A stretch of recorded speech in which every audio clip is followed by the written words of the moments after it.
ভীষণ হতাশ। এত জঘন্য ডার্বি বহুদিন দেখিনি। মোহনবাগান 4-1 গোলে হারলো ইস্টবেঙ্গলের কাছে। ডুরান্ড কাপ 2026-এর ফাইনাল জিতলো, কিন্তু এত জঘন্য ডার্বি মোহনবাগানকে কোনোদিন খেলতে দেখিনি।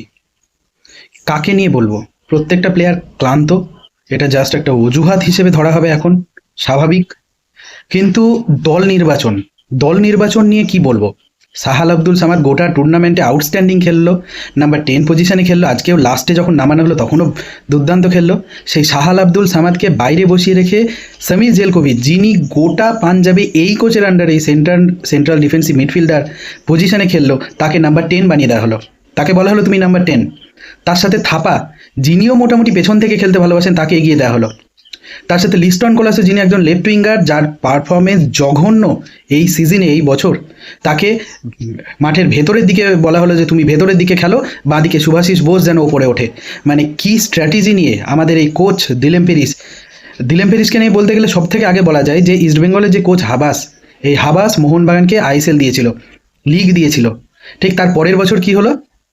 লিগটা দেওয়ার পরে মোহনবাগান ম্যানেজমেন্ট থেকে বলে দেওয়া হলো, মানে মিডিয়াতে একটা মিথ্যে খবর ছড়িয়ে দেওয়া হলো যে তিনি অসুস্থ, তিনি আর ভারতে কোচিং করবেন না।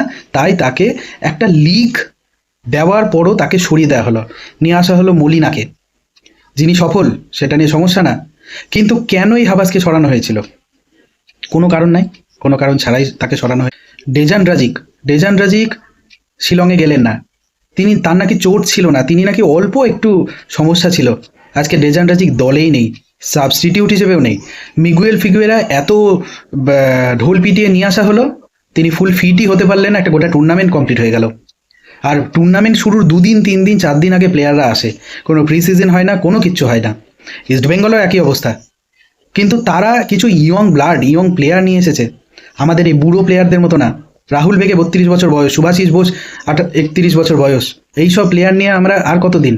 ইস্টবেঙ্গলের ভাগ্য খুলে গেছে বলা যেতে পারে। লাস্ট 3 বছরে সুপার কাপ জিতলো, হাফ আইএসএল জিতলো, এবার ডুরান্ড কাপ জিতলো। আর বলতে পারবো না যে আমরা যে হাফ ডুরান্ড কাপ, ওরা কিন্তু ফুল ডুরান্ড কাপই জিতলো। এবং এত ভালো পারফরমেন্স, 10 মিনিটের একটা ঝড়। জাস্ট 10 মিনিট আমরা প্রথম গোল খাই, তারপর 12 মিনিট, তারপর 22 মিনিট। জাস্ট 10 মিনিটের একটা ঝড়, 3 গোল খেয়ে গেলাম, পুরো ম্যাচ থেকে শেষ। 4-1 গোল ফার্স্ট হাফে, সেকেন্ড হাফে একটাও গোল হয়নি। মোহনবাগান বেশ কিছু জায়গায় গোলের জায়গায় পৌঁছেছে। 66% বল পজিশন মোহনবাগানের, আর মাত্র 34% বল পজিশন ইস্টবেঙ্গলের। তারপরেও তারা 4টে গোল করেছে। মাত্র 34% বল পজিশন নিয়ে তারা 4টে গোল করেছে। আর যারা গোল করে তারাই ভালো, এটাই স্বাভাবিক। রশিদ আউটস্ট্যান্ডিং। আমাদের অস্ট্রেলিয়ার বাইরে তো আমরা প্লেয়ার পাই না। জেমি ম্যাকলারেন অস্ট্রেলিয়ান লিগের সর্বকালের সেরা গোল স্কোরার, কিন্তু তাকে প্লেটে সাজিয়ে দিতে হয়, না হলে গোল করতে পারে না। আর এ সিজনে প্লেটে সাজিয়ে দিলেও তিনি গোল করতে পারে না। সেই ওডাফার মতো করছেন। ওডাফার সাথে তুলনা করে আমি ওডাফাকে ছোট করব না। ওডাফা একটা সময় ছিল ওই বল দিতে না পারলে প্লেয়ারদেরকে গালাগালি করতেন। জেমি ম্যাকলারেন আজকে ঠিক এই কাজটা করছিলেন। নিজে সাজিয়ে দেওয়া বল গোল করতে পারছিলেন না, প্লেয়ারদের দিকে তাকিয়ে চিৎকার চেঁচামেচি করছিলেন। এই জেমি ম্যাকলারেনকে, দিমিত্রি পেট্রাটোসকে সরানো হয়েছে, এই জেমি ম্যাকলারেনকে যেন দল থেকে সরানো হয়, এটাই আমাদের দাবি হোক পরের বার। কোনো অস্ট্রেলিয়ান প্লেয়ার চলবে না। অস্ট্রেলিয়ার প্রতি আমাদের কোনো বিদ্বেষ নেই, অস্ট্রেলিয়ার মানুষ ভালো, কিন্তু অস্ট্রেলিয়ান প্লেয়ার চলবে না। ব্রাজিলিয়ান চলবে, আফ্রিকান চলবে, কিন্তু এই অস্ট্রেলিয়ান চলবে না। ভাই, এত কোটি কোটি টাকা দিয়ে প্লেটে সাজিয়ে না দিলে গোলে বল জড়াতে পারবেন এরকম প্লেয়ার নিয়ে তো লাভ নেই।